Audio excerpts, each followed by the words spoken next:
2013年底，老是冬雨绵绵，终于盼到天晴。邱忠贞赶紧检查怕水娇贵的玫瑰。像这个果实快要红了嘛，水分太多下去它会烂，那个菌它会长菌，然后就比较容易烂。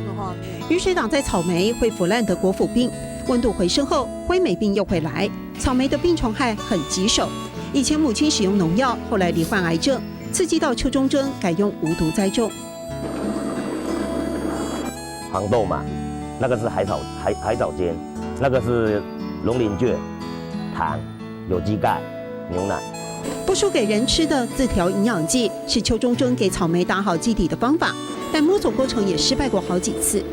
因为黄豆酿它比较容易发臭，我们酿起来可以用2年3年都不会发臭，因为我们已经试出来就是天然的，用菌把它养起来。太太说，刚开始没技术没经验，丈夫几乎把积蓄花光，坚持要通过368种农药检测，研究5年才找到治虫的方法。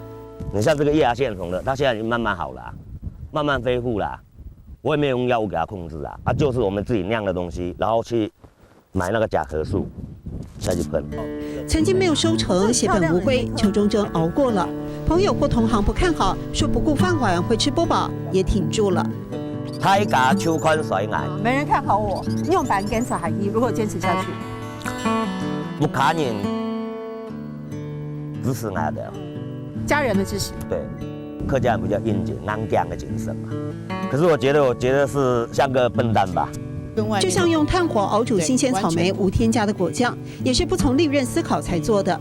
夫妻俩在挫折中不走取巧的回头路，就像寒流天顶着冷风不退缩，为信念坚持下去。太假手控所以爱，用板坚持下去。太假手控所以爱，用板坚持下去。谢谢宗仪老师。